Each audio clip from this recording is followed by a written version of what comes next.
미국의 사업가이자 천문학자인 퍼시벌 로웰은 일본을 여행하던 중 조선에서 온 보빙사 일행을 만나게 됩니다. 미국으로 향하던 수호통상 사절단이었죠. 로웰은 주일 미국 공사의 요청으로 사절단을 미국으로 인도하는 임무를 맡게 됩니다. 사절단의 보고를 받은 고종은 로웰의 노고를 치하하며 국빈으로 초대했고, 로웰은 1883년 12월 20일 조선을 방문해 3개월 정도 머물게 됩니다. 이때 찍은 사진들이 조선시대의 서울의 모습을 생생하게 전해주고 있습니다. 로웰은 이때의 경험을 담아 고요한 아침의 나라 조선이라는 책을 쓰기도 했습니다.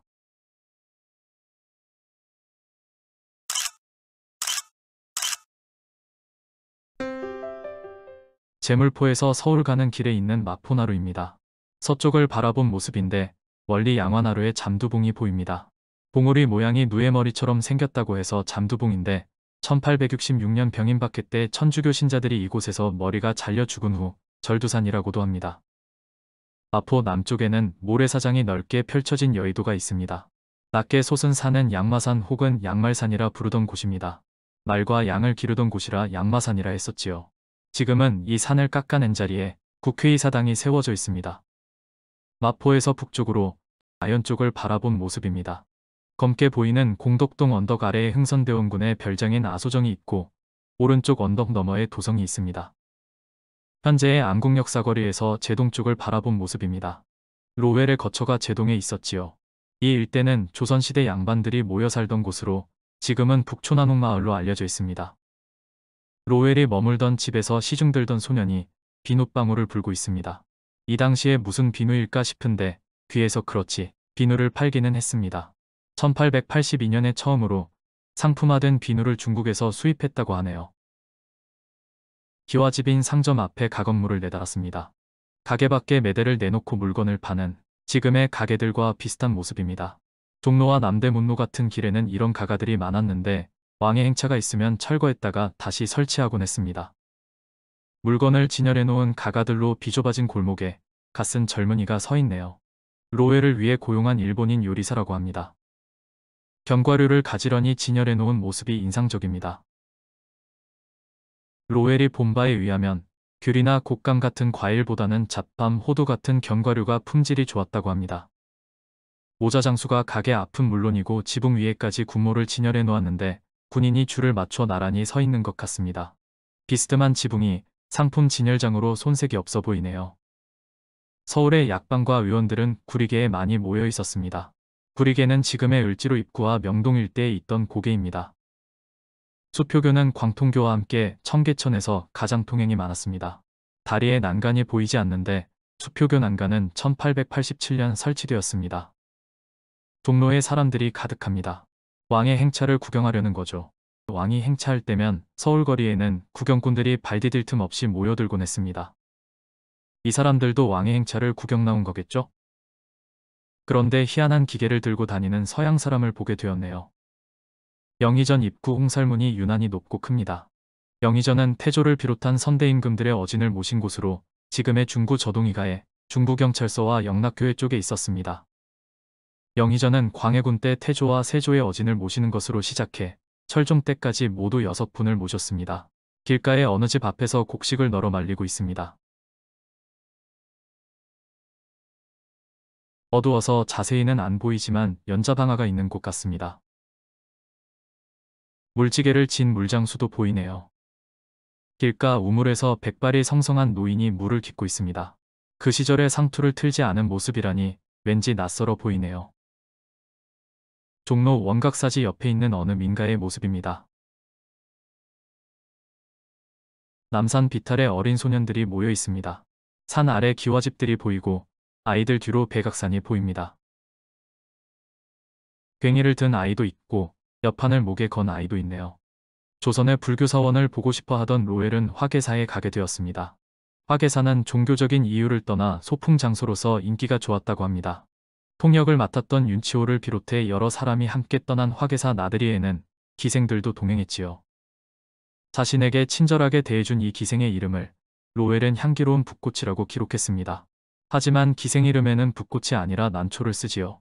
난초를 아이리스로 통역한 것이라 짐작됩니다. 지금까지 전해지는 옛사진들을 보면 향나는 카메라 앞에 선 최초의 조선 여성으로 생각됩니다. 화개사 연회에서 공연을 하는 모습입니다. 주변에 사람들이 보이지만 혼자서 모든 역할과 동작을 하는 1인극이었다 합니다. 로웰이 인상 깊게 기록했던 모거가 배경에 보입니다. 비탈 위에 해화문이 서 있습니다. 로웰은 화개사 가는 길에 해화문을 지났는데 그 위치가 꽤 인상적이었던 것 같습니다. 양편 땅이 갑자기 꺼지면서 발 아래로 지붕이 보이고 계곡이 가파른 언덕에 둘러싸여 있다고 기록해 놓았네요. 비탈 아래로 성박 풍경이 펼쳐집니다. 지금도 해화문 앞 동서문로를 지나다 보면 지대가 높다는 걸 알 수 있는데 일제강점기에 도남동까지 전차 노선을 연장하면서 해화문을 철거하고 도로를 깎아낸 거니까 원래는 더 높았던 거지요. 서대문 근처, 현재 강북 삼성병원이 있는 곳에서 찍은 한양도성의 모습입니다. 인왕산을 따라 이어진 성벽이 희미하게 보입니다. 서대문 밖, 모화관 근처에 있던 서지입니다.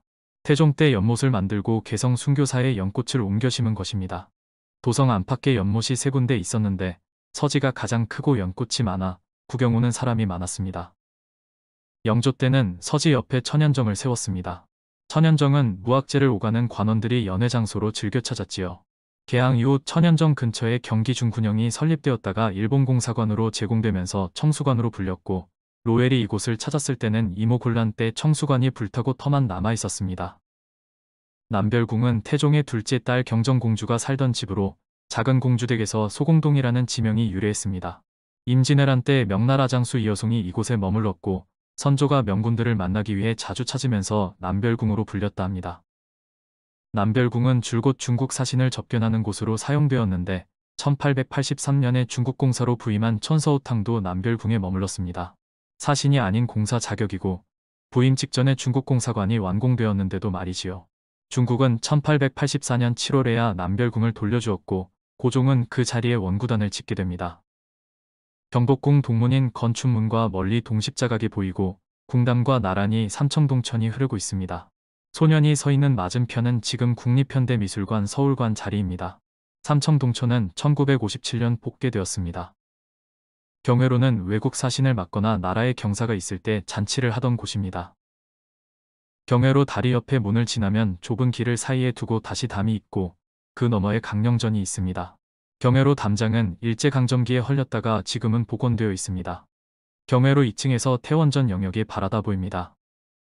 태원전은 경복궁을 중건할 때 태조의 초상을 모시기 위해 지은 건물입니다. 일제강점기에 헐렸다가 2005년에 복원되었습니다. 경복궁 후문인 신무문을 나서면 바로 청와대가 나옵니다. 그래서 경호 문제 때문에 오랫동안 닫혀 있다가 2006년에 개방되었습니다. 창덕궁 후원 부용지 뒤로 주암루와 정문인 어수문이 보입니다. 주암루는 정조 때 지은 2층 부각으로 1층은 규장각, 2층은 주암루라 했습니다. 창덕궁 후원 영경당 안의 농수정에서 고종이 사진 촬영에 임했습니다. 고종이 처음으로 사진을 찍은 이날은 1884년 3월 10일입니다. 이날 찍은 사진은 서 있는 자세, 앉은 자세, 원경으로 찍은 것에서 모두 3장이었습니다. 지금 남아있는 고종 사진이 제법 많은데 처음으로 고종을 카메라에 담은 사람이 바로 로웰이었던 거죠. 로웰은 세자였던 순종의 사진도 한 장 찍었습니다. 이날 순종은 10번째 생일에서 닷새가 지난 날이었습니다. 영의정 홍순목은 보빙사였던 홍영식의 부친입니다. 홍영식이 갑신정변에 참여했다가 실패하자 손자와 함께 자결했습니다. 민영목은 처음에는 개화정책에 찬성했지만 민씨 척족 세력의 거두로 부각되며 권력의 핵심이 되자 급진개화파의 눈밖에 났고 갑신정변 때 살해되었습니다. 로웰이 서울에 머물 때 이를 봐준 관리들입니다. 외화문 관리 이시렴은 조선을 방문하는 외국인들을 돕는 일을 했고 보빙사의 종사관을 지냈던 최경석은 로웰이 머무는 곳의 일꾼들을 관리했습니다. 가마에 탄 사람은 초대 미국 공사인 루시어스 푸트의 부인입니다. 조선과 미국은 1882년 5월에 조미수호 통상조약을 체결했고 이듬해 미국에서 점권공사 푸트를 파견했습니다. 멜렌도르프는 독일 출신 외교관으로 조선에서 외교 고문으로 활동했습니다. 고종은 이모곤란 때 살해된 민겸호의 저택을 멜렌도르프에게 하사했는데 지금의 조계사와 수송공원 일대에 걸쳐있는 대저택이었습니다. 동문학은 개항 이후 외국과의 교섭이 활발해지자 영어 통역관을 양성하기 위해 설립한 외국어 학교입니다. 1883년 멜렌도르프가 통상아문의 부속기관으로 설립했는데 3년 뒤 유경공원이 설립되자 동문학은 문을 닫았습니다.